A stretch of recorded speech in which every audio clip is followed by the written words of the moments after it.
Okay, now we're going to move on to the fade in. So I'm going to scroll down in the CSS.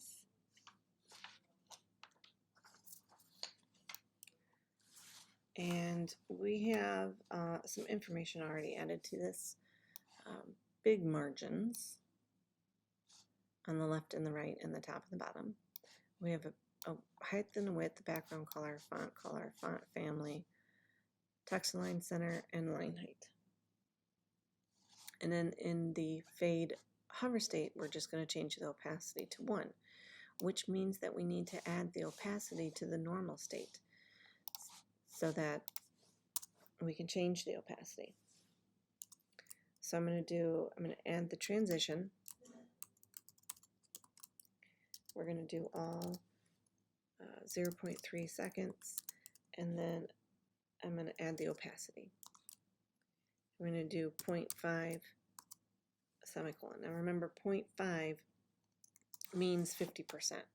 So if we're using the opacity here, anything that's underneath it's going to show through. That means if you've got a background image, that will show through. So if I added a background image to this, then you would actually see that background image. If we had a background image to the whole entire document, if we added a background image to the body tag, then you'd see it through because of the fact that it's an opacity of 50%. But since there's nothing behind it but the white color, it just gets lighter in gray color. Okay, so we don't need to add or change anything else. That's really all we need to do. So I'm going to go back in here and refresh it, and you can see as I'm rolling into it that it's fading in and fading out. If you wanted to add the ease dash in dash out, you can do that. Not sure, it's only 2 seconds, so I'm not sure if you'll actually see, or it's 3 seconds. You might see the ease in and ease out if you increase this, but you kind of want an effect to happen right away. All right, in the next video, I'm going to show you rotate. Actually, I'll just show you rotate now. So I'm going to scroll down. Because rotate, there's, again, really not a whole lot that I need to add or change to rotate. But in the normal state, I am going to put the transition, all, 0.3 seconds, ease. And then in the hover state is where I'm going to put what it's going to do. And I'm going to make it transform, and I'm going to rotate it on the Z axis, which is how we get it to kind of look like it's moving, not in 3D because it's not coming at us. That would be perspective. But we're doing it kind of like on a rotating instead of just X and Y or an up and down or left and right. We're doing it kind of at an angle, which is why we need the Z. And we're going to do -30 DEG for degrees. Put our cursor after the parentheses, put the semicolon for closing. I'm going to save that, fade in, and it just kind of rotates a little bit.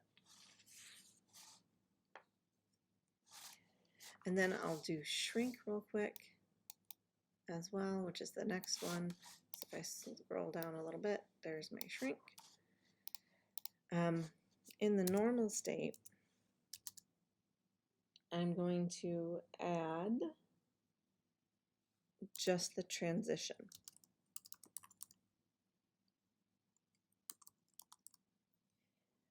All 0.3 seconds ease. It's just kind of easy to do them all kind of the same. Now in the hover state, again, I'm going to do a transform. This time I'm going to use scale, and in the parentheses I'm going to put 0.8. So it's going to get smaller rather than larger. Before we used a number that was more than 1 or more than 100. So now we're going down. We're using 0.8.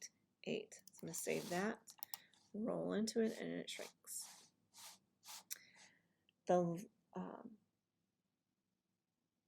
The last one is, I believe, square to a circle. So that one's pretty simple too. So I'll just do that one.